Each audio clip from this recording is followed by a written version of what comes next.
The black woman didn't even bother to look up as her ID card fell onto the glossy floor. A financial advisor had discarded her identification as if it were worthless. Then she turned away, as if the woman had completely vanished. No explanation, no apology, only the heavy silence of countless invisible eyes, watching and judging. The black woman remained completely calm, and what she was about to do next might be enough to blow an entire bank away. Before we continue, I would like to know where in the world you are watching this story from. Let us know your thoughts in the comments below, and be sure to subscribe so you never miss out on inspiring and impactful stories like this one.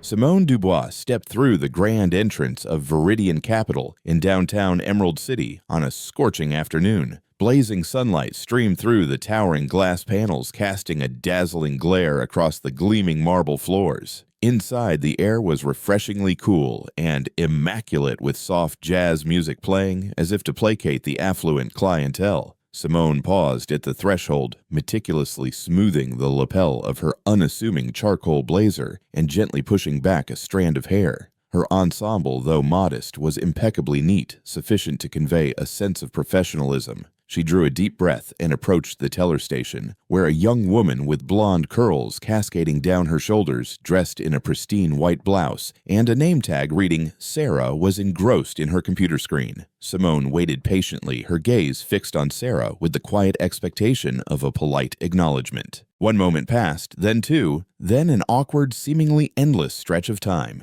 Sarah didn't look up, as if Simone were merely an empty space. "Good afternoon," Simone said softly, breaking the unnatural quiet, but the only response was a chilling indifference. Sarah continued to tap away at her keyboard. Just then, a white man in a tailored navy suit entered, and Sarah's face instantly brightened. She offered him a warm, effusive smile, rising swiftly to greet him with palpable enthusiasm. Simone winced internally, but remained resolute. When Sarah finally glanced back at her screen, Simone again spoke politely. "Excuse me, I need to make a deposit and check my account balance, please." Sarah frowned, but remained silent. A moment later, she slowly lifted her head and gave Simone a dismissive, annoyed glance. "Do you have an appointment booked? We only process transactions by pre-scheduled appointments here," she stated icily. Simone clenched her jaw but maintained her calm, explaining that she wasn't seeking financial advice. She simply wished to deposit a check into her existing account. Sarah sighed impatiently and gestured vaguely toward a row of available teller lanes beyond without another word. Simone nodded politely and moved to the designated station.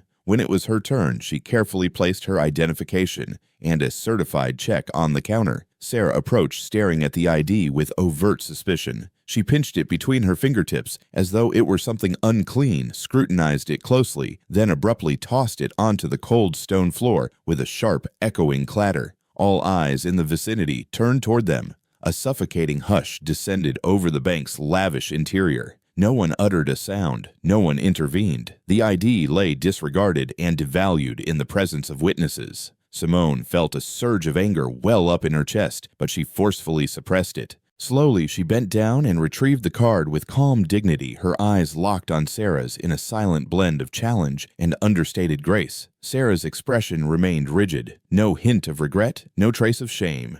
And in that oppressive silence, Simone knew she had stepped into a quiet confrontation, one not merely for her personal rights, but against the ingrained prejudices that surrounded her right in the very place where she deserved the most fundamental respect. When Simone straightened up, the ID still firmly grasped in her hand, she realized the atmosphere around her had snapped back to a disturbingly normal state, as if the profound humiliation that had just occurred was utterly imperceptible to everyone else in the room. She inhaled deeply, smoothed the lapel of her jacket, and stepped back from the teller's counter to await further guidance. Struggling to contain the torrent of emotion swelling within Chloe, the receptionist sat behind a sleek front desk at the far left of the grand lobby. Her meticulously styled red hair and trendy gold-rimmed glasses imparted an air of subtle authority, one seemingly reserved only for those granted unspoken privilege. Simone approached, hoping for at least a courteous explanation or direction on what her next step should be. But Chloe remained utterly absorbed in her computer screen, her pastel blue fingernails tapping purposefully on the keyboard. Simone stood there for 60 seconds, then another 60 each passing moment, amplifying Chloe's unspoken message. Simone's presence here held no significance. "Excuse me," Simone said, politely steadying her voice. "Could you please tell me?" Before she could complete her sentence, Chloe raised a left hand to shoulder height in a clear, unmistakable "be quiet" gesture. Her eyes never once lifted to meet Simone's. That single motion spoke volumes. "You do not matter here."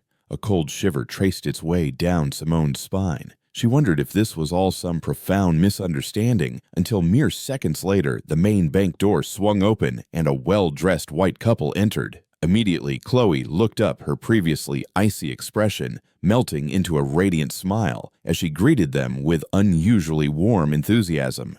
"Good afternoon, Mr. and Mrs. Thompson. It's truly wonderful to see you again," Chloe chirped, rising gracefully. "We have an appointment at 2 o'clock, the gentleman stated, his tone polite. "Is this the correct time?"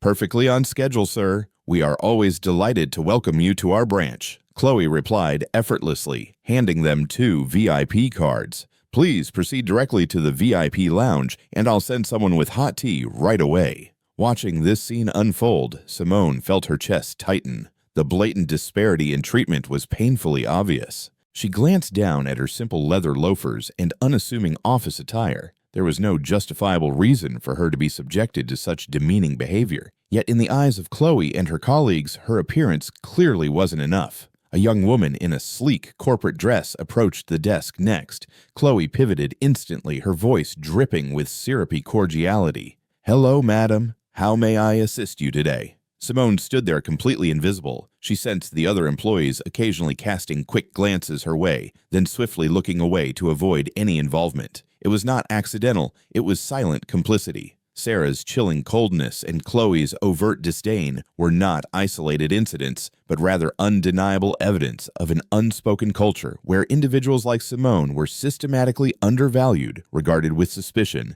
and sidelined by pervasive bias and favoritism. Chloe flicked a final look at Simone this time, accompanied by a faint, challenging smile, as though to convey, "You are wasting your valuable time here." A dull ache of profound indignation spread through Simone, but she staunchly refused to fall into the trap of losing her composure. She firmly reminded herself that she would not accept defeat in the face of such blatant prejudice and injustice. Standing tall, her expression calm yet utterly resolute, Simone decided she would not leave until her fundamental rights and inherent dignity were unequivocally honored. She understood that this silent battle would not be an easy one, but she would not surrender because she was fighting not just for herself, but for every single person who had ever been ignored and dismissed with such cruel unfairness. Simone knew that maintaining her composure in this stifling atmosphere would be incredibly challenging, but she was fiercely determined not to let Chloe's attitude or anyone else's malicious intent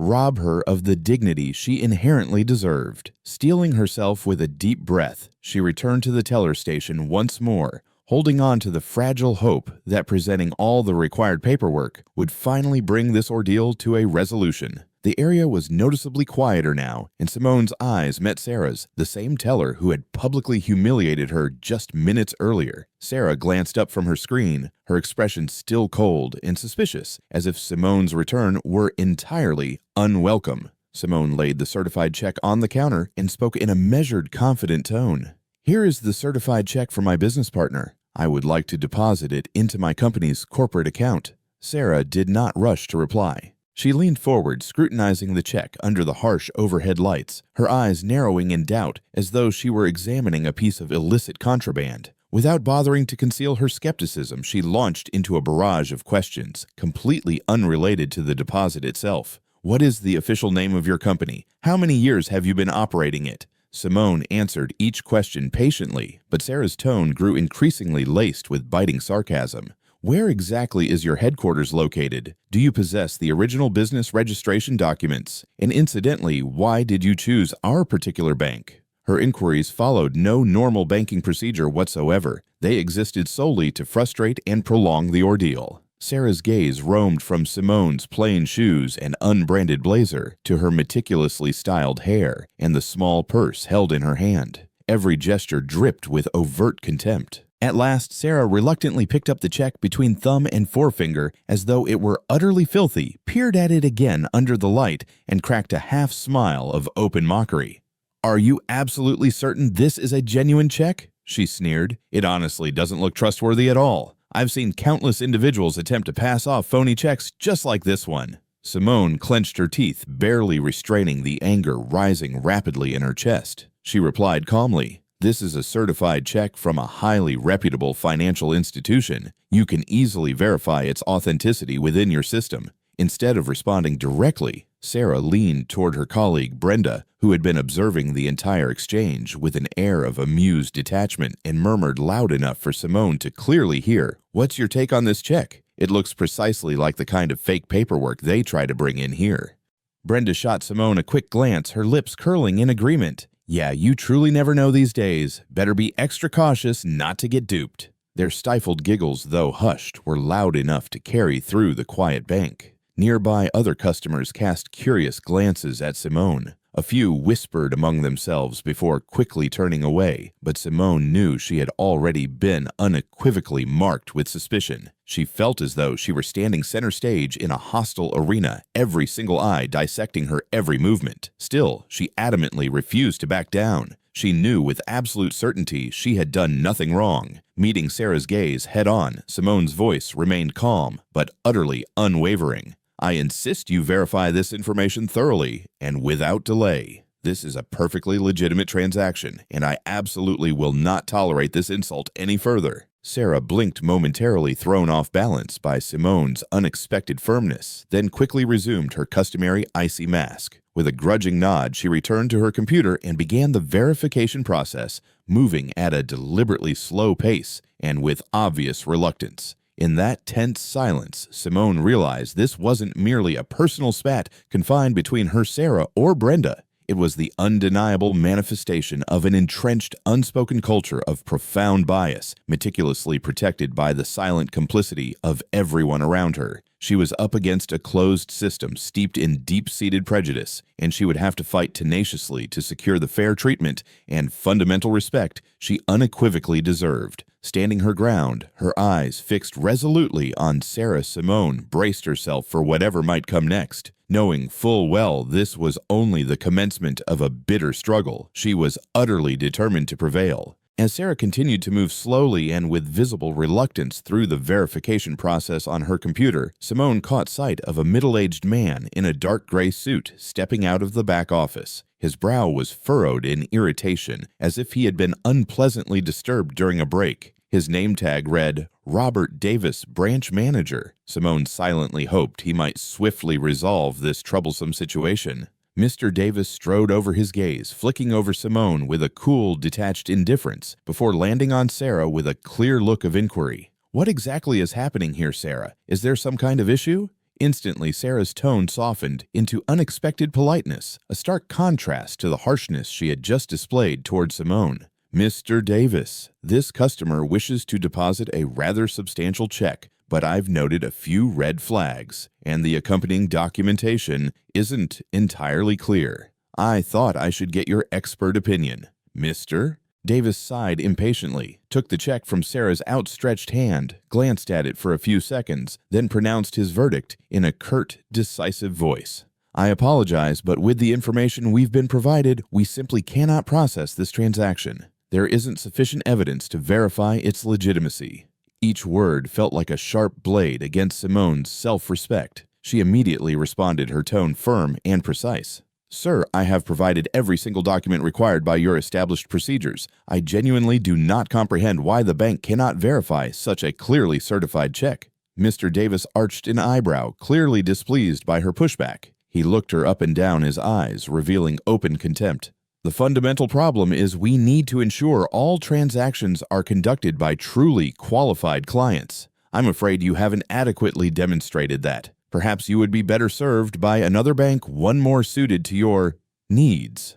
He then turned sharply on his heel and strode back to his office, giving Simone no opportunity whatsoever to reply. The crisp click of his leather shoes on the marble floor underscored his closed-minded finality. A suffocating silence fell over the grand lobby. Simone felt dozens of eyes assessing her. Sarah, still standing at the teller station, seized the moment to deepen the insult. She tilted her chin arrogantly and spoke loud enough for nearby patrons to clearly hear. See, the real issue here isn't just the paperwork. Honestly, looking at your clothes, your shoes, and that purse, you're just not exactly the type we expect doing business at this bank. A few covert laughs rippled behind Simone. A young white woman covered her mouth with her hand, her eyes glinting with discreet amusement. A man nodded and smirked in Sarah's direction, clearly in full agreement. The bank lobby had become an impromptu stage where Simone was the unwitting spectacle. Humiliation washed over her in crushing waves. Every stare, every muffled chuckle stabbed cruelly at her pride, but she adamantly refused to collapse. She stood tall, her gaze steady and sharp, even as her heart ached at their vicious cruelty. Sarah's triumphant smile betrayed her deep satisfaction at Simone's continued silence. She leaned into Brenda, who had watched since the very beginning, with cold amusement, and whispered something that made Sarah chuckle softly. Both women reveled in the malicious delight of publicly shaming an innocent person. With deliberate calm, Simone gathered her check and papers. Her hands trembled slightly, but her resolve held absolutely firm.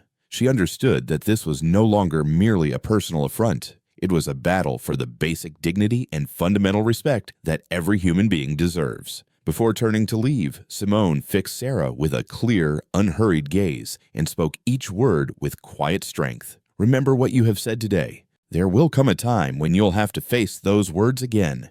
And when you do, I promise you I won't be the one feeling any shame. Then she walked toward the main exit without looking back. Behind her, the whispers continued, but they no longer held any significance. As the bank doors swung open and the brilliant sunlight outside flooded in, Simone felt only a cold brightness, a chilling echo of the profound discrimination she had just endured. Stepping out, she knew she had experienced a deep humiliation, but also that she would undeniably return, and next time she would not remain silent. Stepping out of the bank, Simone felt that the sunshine outside wasn't nearly warm enough to melt the deep chill in her heart. The glass doors clicking shut behind her felt like a definitive full stop on the patience she'd managed to cling to until this very moment. But in that instant of despair, she realized that silence or passive endurance in the face of such blatant prejudice and injustice could not and would not be her answer. The deep wound she'd just suffered would never truly fade if she simply walked away and quietly accepted it.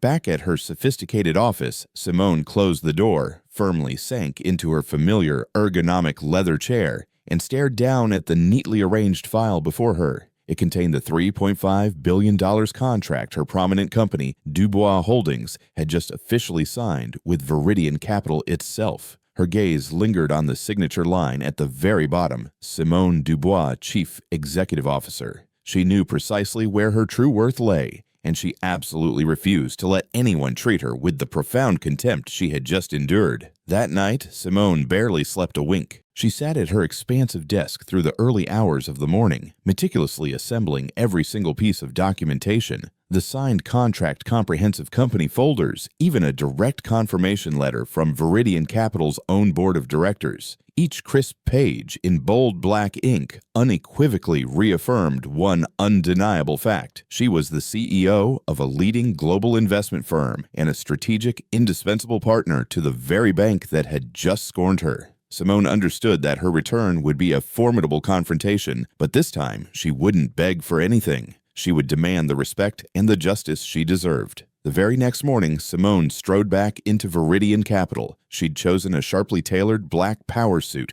meticulously polished designer heels, and a sleek, sophisticated updo, undeniable symbols of executive authority and unyielding confidence. Pushing open the grand glass doors, she walked straight inside, her posture radiating quiet power. Those who'd mocked her the day before shot curious, surprised glances as she passed, their expressions shifting from apathy to mild alarm. Ignoring their lingering stares, Simone went directly to the reception desk where Chloe sat, already looking stressed. Chloe looked up, momentarily taken aback by Simone's imposing presence, but quickly slipped back into her indifferent mask. This time, Simone didn't wait to be dismissed or ignored. She spoke in a calm, yet unmistakably commanding voice. "I need to see the branch manager, Mr. Robert Davis, immediately." Chloe hesitated, clearly flustered by Simone's resolute tone. I'm sorry, but Mr. Davis is currently very busy. He has a packed schedule. I am certain he will want to meet with me. Simone interrupted smoothly, placing her elegant business card squarely on the desk. Please hand it to him without delay. I trust he understands the immense importance of this matter. Reluctantly, Chloe picked up the card and glanced at it. Her face visibly shifted from aloof indifference to profound astonishment as she read Simone Dubois, CEO, Dubois Holdings. Without meeting Simone's eyes, Chloe scrambled off toward the manager's office. Moments later, the door burst open, and Robert Davis emerged, his expression a stark mix of confusion and alarm. Miss Dubois, I never expected, he stammered, his eyes wide with disbelief. I'm sure you'd rather hear this in person, Simone replied, her voice crisp and authoritative. With no viable alternative, Mr. Davis nervously led her inside his private office and hastily closed the door. Simone placed the formidable stack of documents, contracts, crucial confirmations, and impressive credentials on his immaculate desk. Mr. Davis flipped through them, growing visibly pale as he slowly recognized her true identity and the critical role she played in his bank's staggering $3.5 billion deal. Miss Dubois, I don't know what to say, he whispered, his voice trembling audibly. Simone held his gaze steadily. I am not here for apologies, Mr. Davis. I am here so you fully comprehend this yesterday's treatment was unequivocally unacceptable. Your bank publicly humiliated a key strategic partner, and there will be very serious consequences unless you and your entire team acknowledge your profound wrongdoing. Mr. Davis sank heavily into his chair, his eyes fixed on the desk, unable to look at her. In that heavily charged silence, Simone knew her words had landed with full force. As she rose to leave, Simone paused briefly at the door, turned back, and spoke with crystal-clear conviction. Mr. Davis, I am leaving today not as a humiliated customer, but as a partner granting your bank a final critical chance to make this right.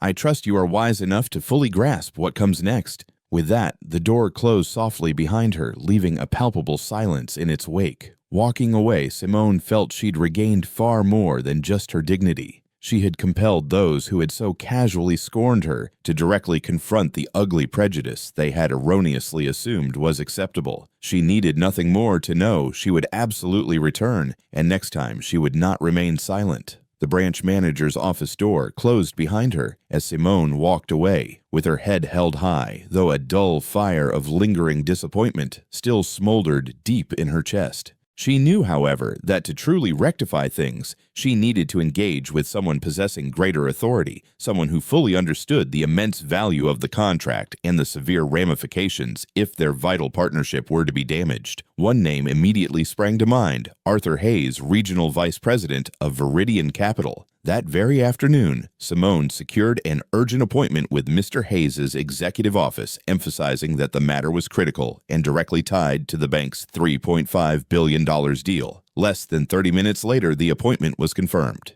Mr. Hayes's office occupied the prestigious top floor of the bank's headquarters, its walls adorned with thought-provoking abstract art, and its expansive glass windows offering a sweeping panoramic view of downtown Emerald City. Simone entered with quiet confidence. No grand theatrical gestures, just her poised presence and impeccably professional attire, immediately drawing Mr. Hayes's focused attention as he sat at the head of a large, gleaming conference table.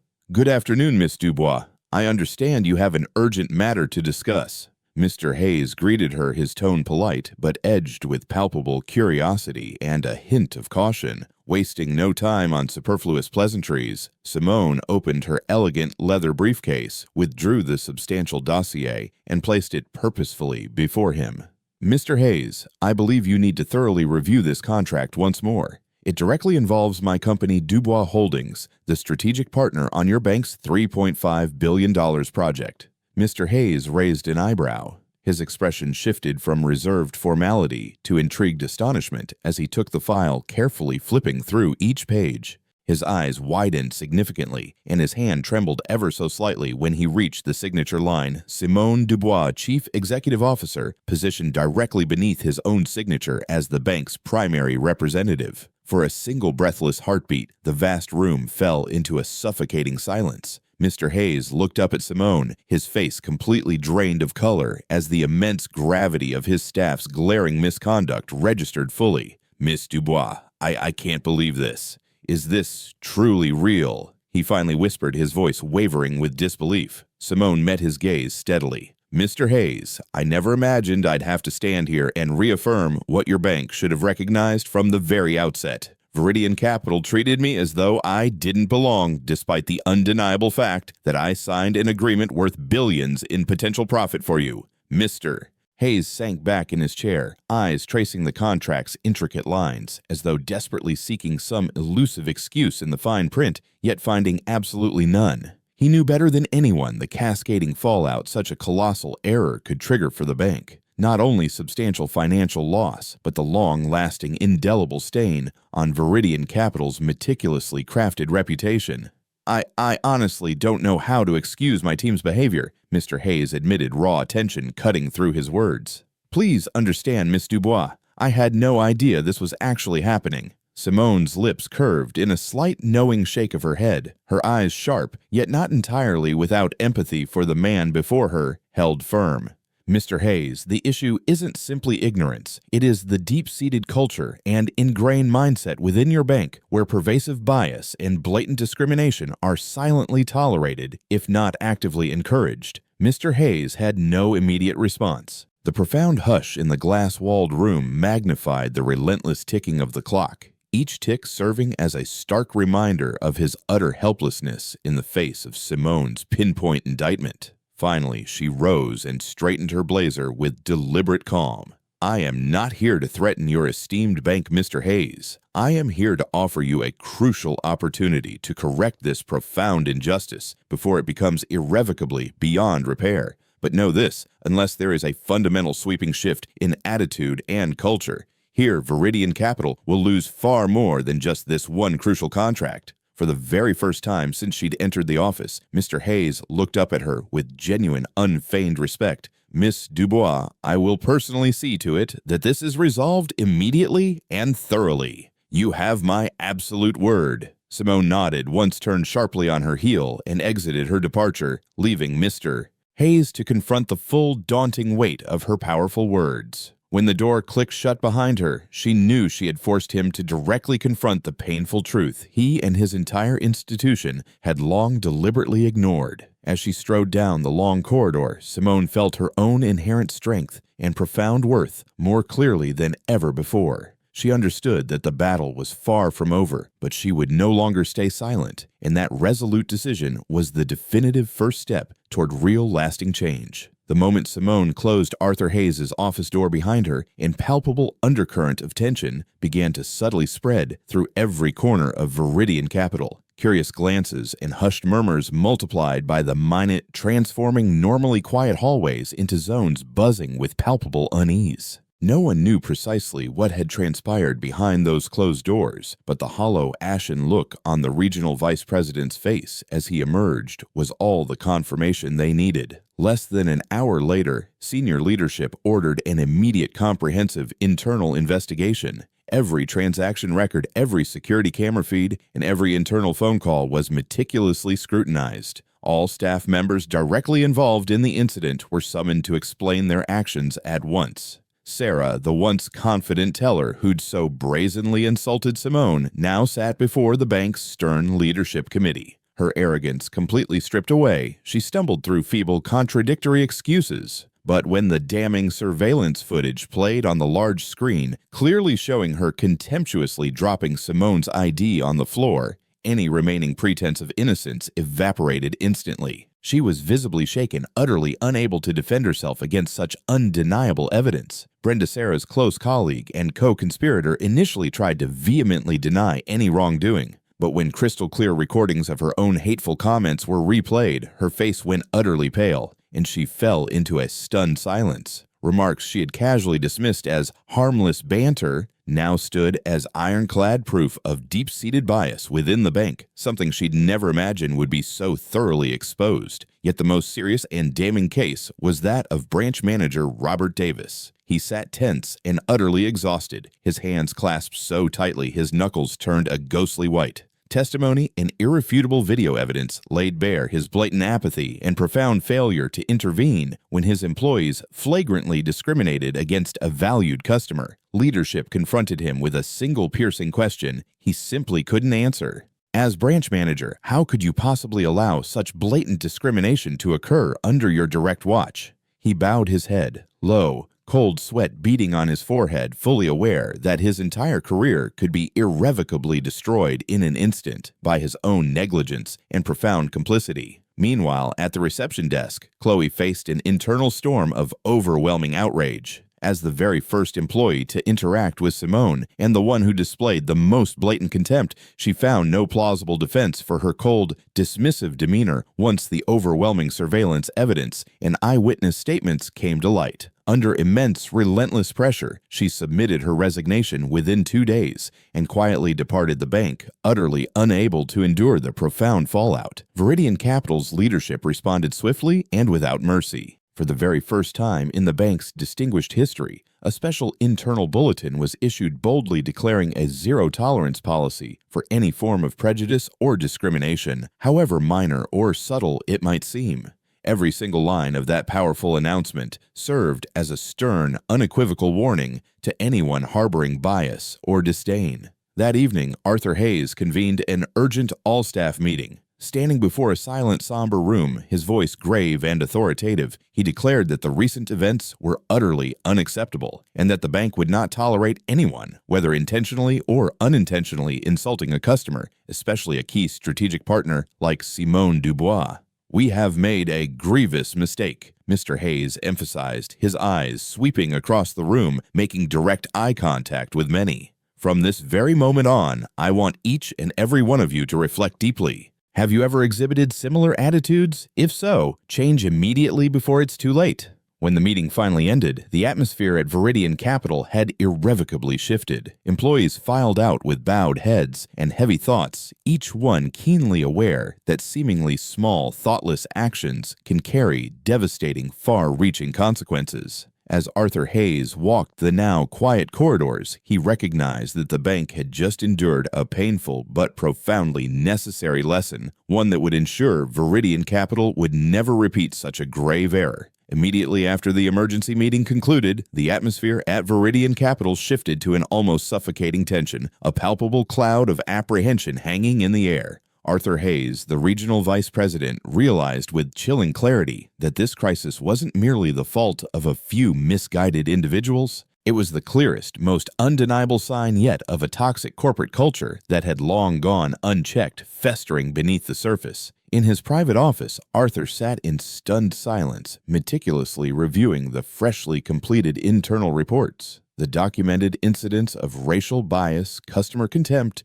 and discriminatory attitudes were not isolated mistakes, but undeniable symptoms of a deeply flawed system lacking rigorous oversight and moral compass. He understood all too well that without sweeping fundamental reforms, the bank would inevitably face even graver consequences down the line, potentially jeopardizing its very existence. Within days, an official, unmissable notice went out to every single branch. Viridian Capital would absolutely not tolerate any form of prejudice or discrimination, and a far stricter control process would take effect immediately. The critical first step was to suspend, and in some particularly egregious cases, terminate the staff directly involved or blatantly complicit in the recent damning events. Sarah, whose egregious actions were clearly captured on security footage, was dismissed on the spot. She left the bank in silent shame, her former arrogance replaced by palpable regret and bitter humiliation. Brenda, who had actively egged Sarah on with her own derogatory remarks, was placed on indefinite suspension and mandated to attend in-depth diversity and anti-racism training sessions. She sat in a closed-door meeting room stunned as leadership delivered stern, unyielding lectures, realizing for the very first time that her casual laughter at another's pain was no mere slip of decorum, but a serious, reprehensible offense.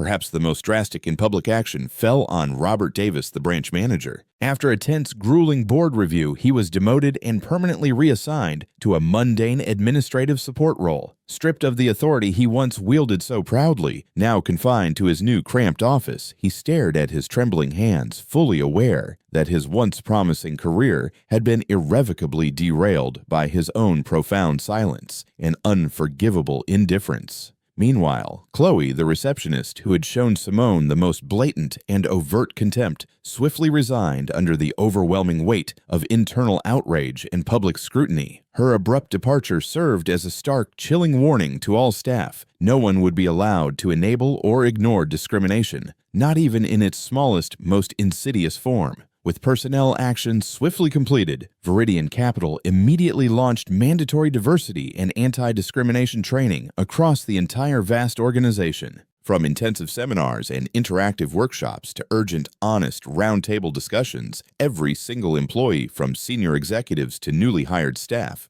was unequivocally required to participate. Leading experts in social justice and cultural competency were brought in to meticulously teach staff how to recognize insidious unconscious bias, practice consistently respectful interactions, and truly appreciate the paramount importance of equity and inclusion in every single client encounter. At the same time, the bank fundamentally restructured its internal controls. A brand new oversight division was established, reporting directly to senior leadership, meticulously tasked with monitoring customer fairness and reporting any suspicious transactions or discriminatory behavior immediately for swift resolution. Arthur Hayes personally oversaw all these crucial initiatives, stressing in every single meeting that culture and ingrained attitudes don't miraculously change overnight, but by starting today, we ensure this painful mistake can never, ever be repeated. Within a single week, the very face of Viridian Capital had visibly transformed. Glib smiles and overtly averted eyes were replaced by a focused professionalism and a heightened vigilance that permeated every interaction. Employees began engaging with clients more sincerely, as if every transaction were being carefully watched and scrutinized by the bank itself.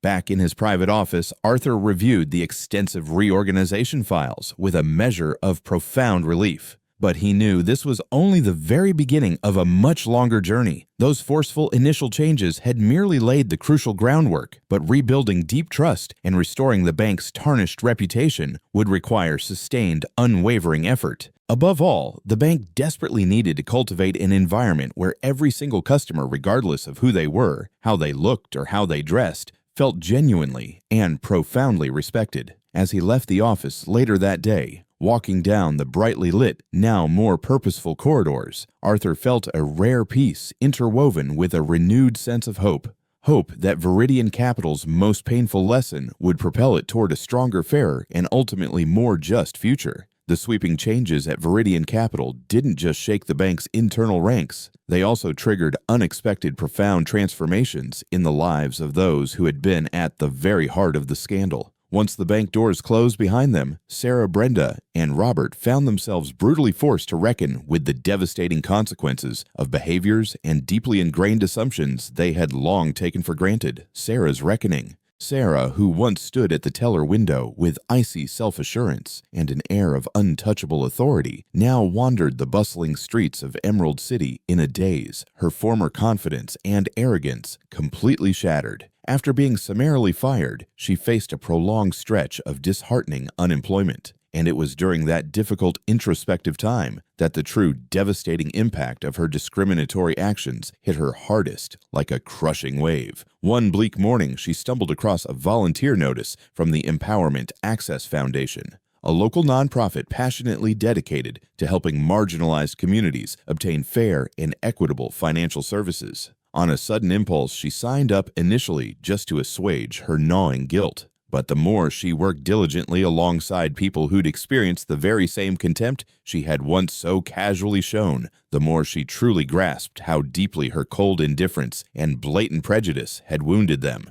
Before long, Sarah became a devoted, passionate volunteer, spending most days tirelessly guiding minority residents through intricate budgeting plans, assisting them with opening crucial bank accounts, and helping them confidently apply for loans on an equal footing. something she'd once denied. One late afternoon, she sat beside an elderly African-American woman, trembling nervously at a bank entrance, terrified she'd be callously turned away. Watching the woman's profound fear, Sarah's eyes welled up with unexpected tears. She finally felt the full, crushing weight of the suffering her thoughtless attitude had directly caused. Brenda's confession and growth. Brenda, Sarah's former colleague and eager co-conspirator in mocking Simone, underwent a similarly profound and transformative journey. She publicly posted an open, heartfelt letter on social media, bravely admitting her profound wrongdoing. In that poignant letter, she expressed deep shame and genuine remorse for failing to recognize just how damaging and hurtful her discriminatory remarks had truly been. Her sincere apology spread quickly across online platforms, earning widespread praise and, surprisingly, forgiveness from many, especially from those who directly face the same insidious prejudice. Not stopping there, Brenda courageously enrolled in an intensive corporate diversity and anti-racism program.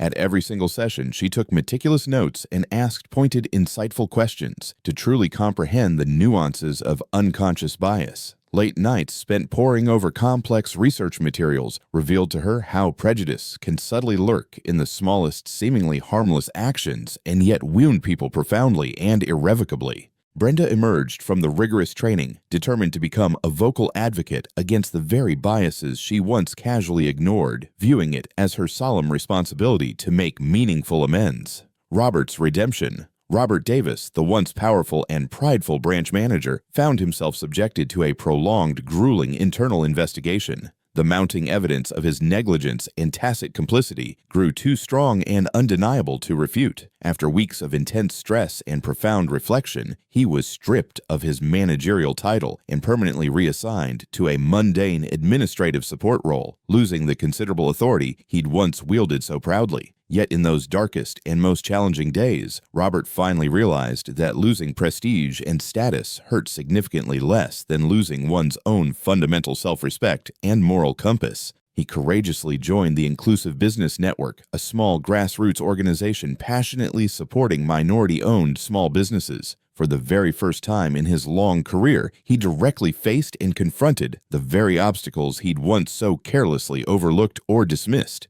Each day, as he meticulously counseled young entrepreneurs of color on securing crucial loans and strategically expanding their markets, Robert understood firsthand the invisible yet formidable barriers they faced simply because of their racial backgrounds. One late afternoon, sitting in quiet contemplation with an ambitious young black man who had been repeatedly and unfairly denied credit, Robert vividly remembered Simone Dubois' unwavering resilience and profound pain. He finally grasped the utter helplessness and deep insult his own apathy and indifference had inflicted upon others. In the quiet solitude of his modest new office, Robert solemnly vowed to spend the remainder of his professional career helping those once marginalized and overlooked. It became his profound path not just to atone for past wrongs, but to genuinely rediscover the true purpose and meaningful essence of his work and life, a journey from wrong to right. Sarah, Brenda, and Robert each embarked on painful yet hopeful journeys of profound personal transformation. They learned that true redemption isn't just a simple matter of saying, "I'm sorry,"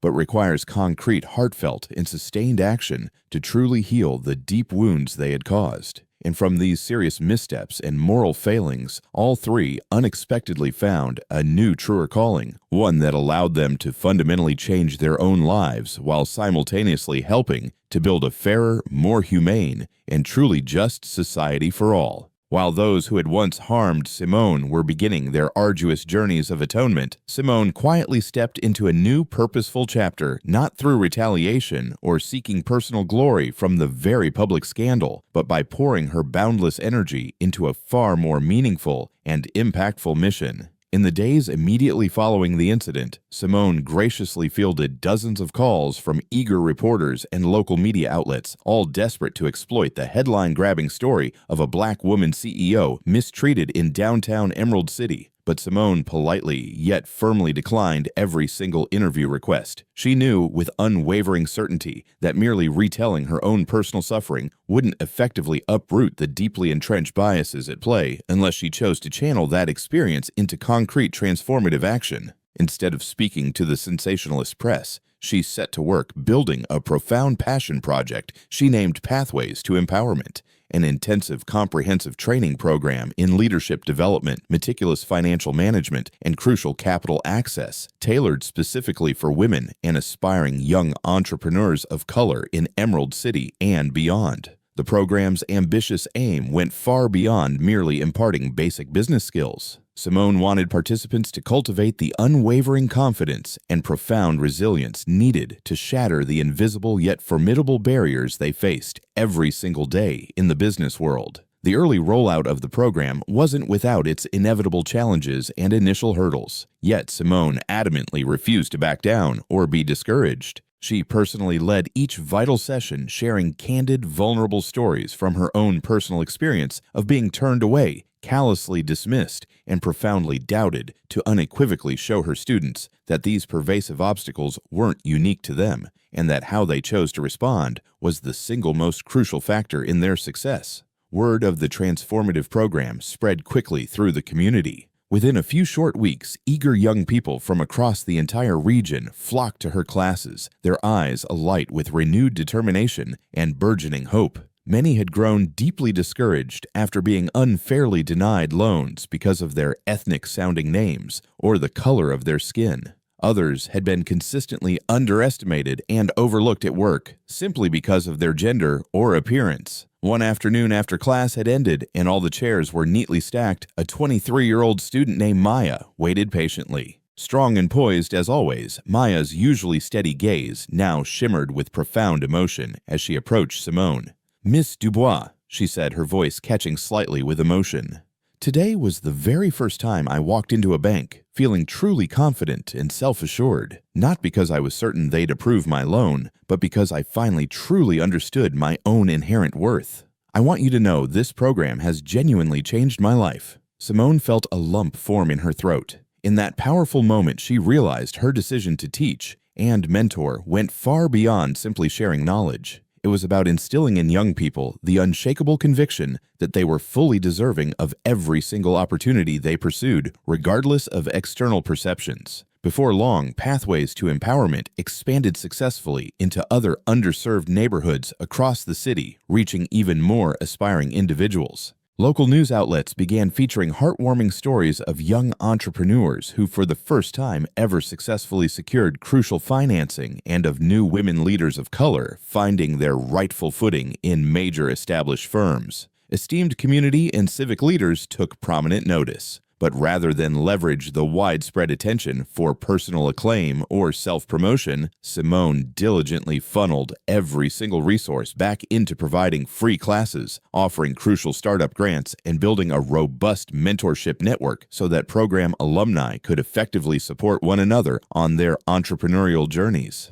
At the program's very first graduation ceremony, Simone stood confidently on a modest stage before hundreds of determined, hopeful faces. Her voice rang out clear and strong, filled with conviction. "I once mistakenly believed that silence was the best response to injustice. But today, looking at all of your courageous faces, I finally understand that our most powerful and effective reply to pervasive bias and blatant discrimination isn't vengeance or retribution.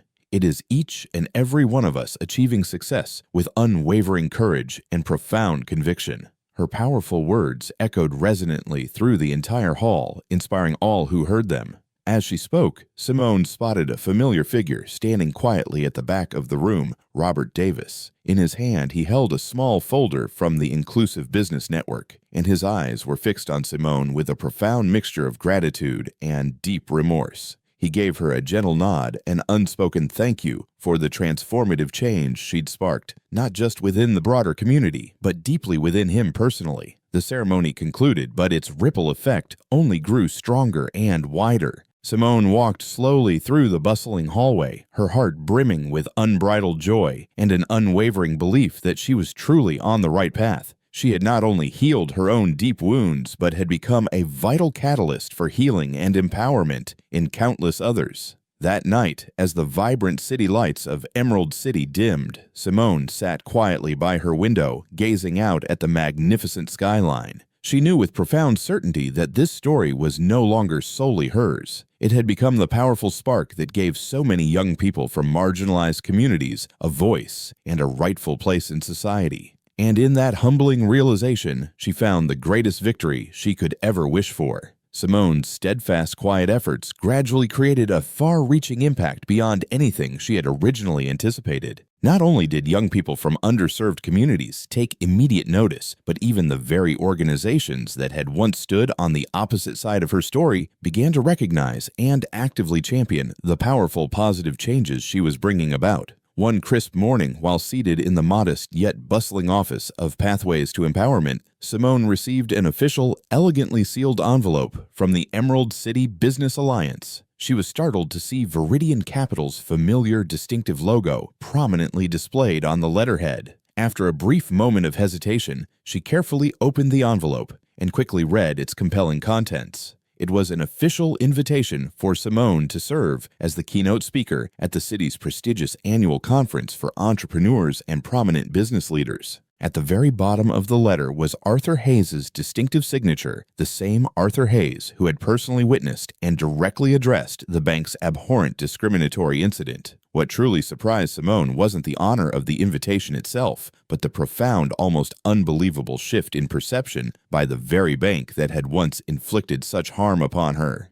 Despite initial reluctance and a lingering sense of apprehension, Simone ultimately decided to accept the invitation. She understood that this would be far more than just a mere speech to a large crowd. It was a crucial, unparalleled opportunity to amplify her powerful message of equality, deep trust, and mutual respect to an even wider, more influential audience. On the appointed day of the conference, the grand ballroom of the Emerald City Center Hotel brimmed with hundreds of enthusiastic entrepreneurs and top executives from companies both large and small. The soft, elegant glow of crystal chandeliers reflected beautifully off their polished attire, creating an atmosphere of refined elegance and subtle anticipation. Amidst the distinguished crowd, Simone easily spotted Arthur Hayes in the very front row, his eyes filled with genuine respect and clear expectation. Next to him sat Robert Davis and Sarah, their faces a complex mix of anticipation, deep shame, and lingering regret as they vividly recalled the painful past events.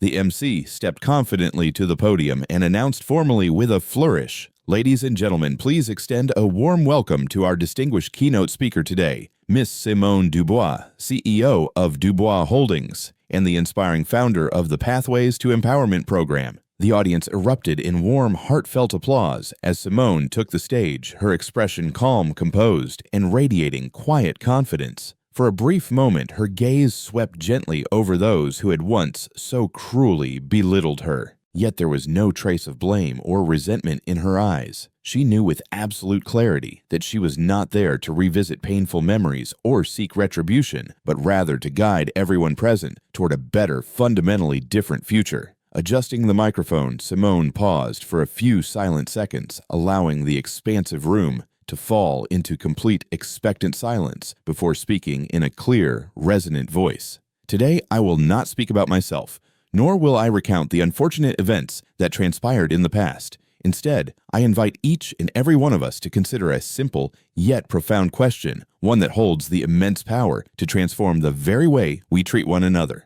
All eyes in the ballroom turned to her, expectant and curious. She smiled gently, then asked her question deliberately and with profound power. How would our world fundamentally change if we truly trusted one another from the very first moment we heard who someone authentically is?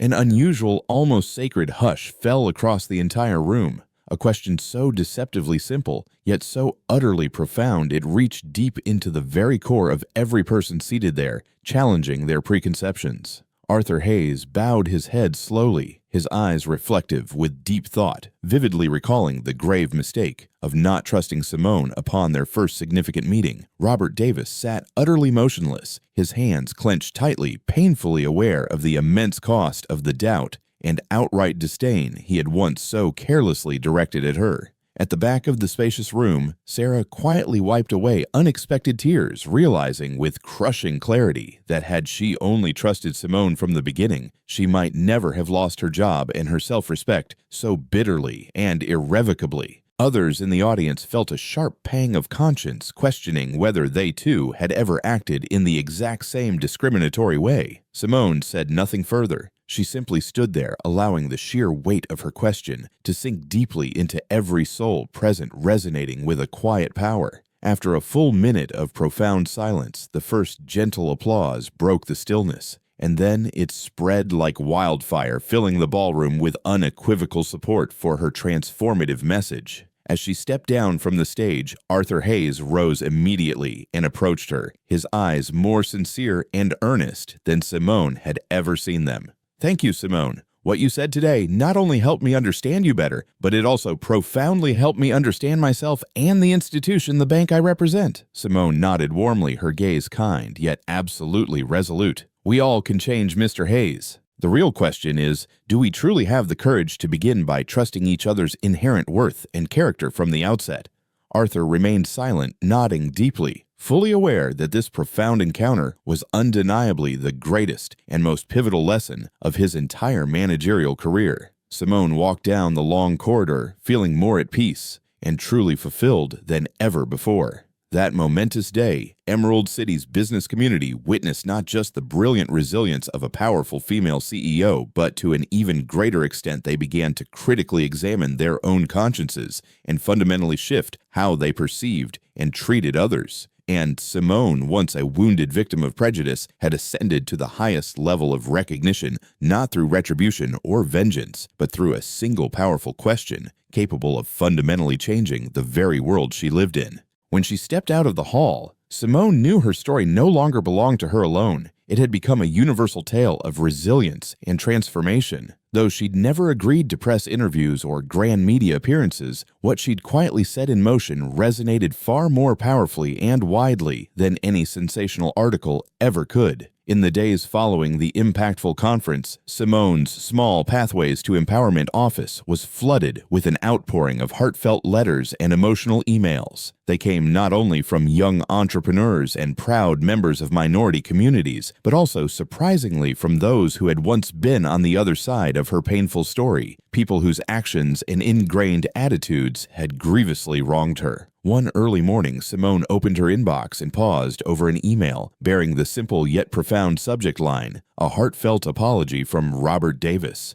In the message, Robert wrote thoughtfully and sincerely, offering absolutely no excuses or evasions for his past conduct. "Dear Miss Dubois, I do not expect your forgiveness, but I need you to know I fully and unequivocally recognize my profound mistake. My attitude and blatant neglect back then caused you deep, unwarranted pain. I am now committed to spending the rest of my life actively fighting the invisible biases that once blinded me and so many others within our society. Thank you for truly opening my eyes." A few days later, another carefully handwritten letter arrived at her office. This one was from Chloe, the receptionist, who'd initially greeted Simone with such cold indifference. Her note was brief, but brimmed with genuine remorse and a sense of regret.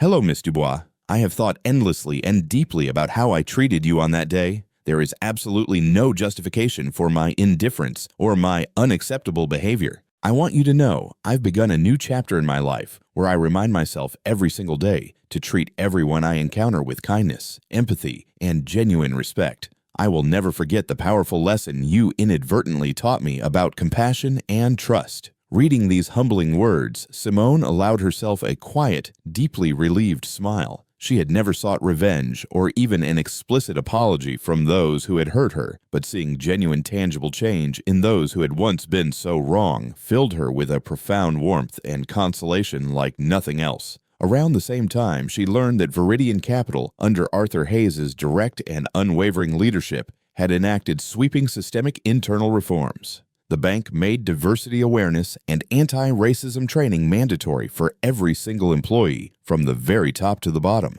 Beyond Viridian Capital, many of Emerald City's other major financial institutions and prominent businesses eagerly reached out to Simone Keene to launch their own versions of the Transformative Pathways to Empowerment program. Before long, even without mainstream press coverage, Simone's powerful story spread quietly, but powerfully, through word of mouth and community networks. It became a shining beacon, inspiring deep shifts in community awareness and fostering crucial dialogue. organizations and companies across the city began to reflect inwardly, earnestly discussing the hidden biases embedded in their systems issues they'd long ignored, whether intentionally or through passive oversight. Several weeks later, on a tranquil weekend afternoon, Simone sat alone in her modest office, gazing contentedly out the window. She realized that the very hardship she'd endured had paradoxically become the greatest momentum and driving force behind real, lasting societal change. She no longer felt lingering pain or searing anger, but a profound sense of peace and deep pride in her accomplishments. She picked up another recent letter, this one from a young Viridian Capital employee she had never personally met. Dear Miss Dubois, though we've never met, I had to tell you how much your story and courageous actions have truly transformed our work environment. We now serve every client with a heightened awareness of their inherent value, with absolutely no room for the discrimination we once accepted as commonplace. My colleagues and I are sincerely grateful to you for blazing this new equitable path of change. Simone folded the letter carefully and gazed out the window, feeling a deep sense of tranquility wash over her. She understood with absolute clarity that her story had transcended personal boundaries. It had become a powerful catalyst, prompting countless people to examine themselves and their broader community with renewed introspection. She knew the journey had never been easy, fraught with challenges and painful moments, but Simone also recognized with gratitude that she was not alone. Around her stood thousands of young people, aspiring entrepreneurs and dedicated employees of companies both big and small, all walking together unified toward a world without insidious bias or systemic discrimination.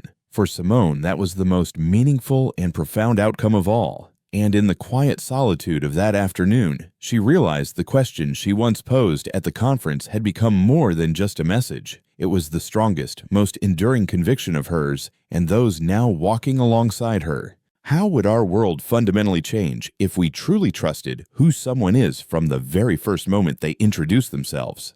She knew that profound question would continue to echo, resonating deeply within individuals, spurring them to reflect and transform, rippling out across society, and driving a powerful, irreversible turning point in the relentless fight against racism and pervasive social prejudice she had so quietly yet powerfully championed. The story of Natalie Coleman serves as a profound testament to the quiet strength residing within each of us. It is a journey not defined by the prejudices or dismissiveness she encountered, but by her unwavering self-respect and remarkable resilience. Natalie's experience at Stratton Financial Bank, where her identity was overlooked and her presence disregarded, became a pivotal moment.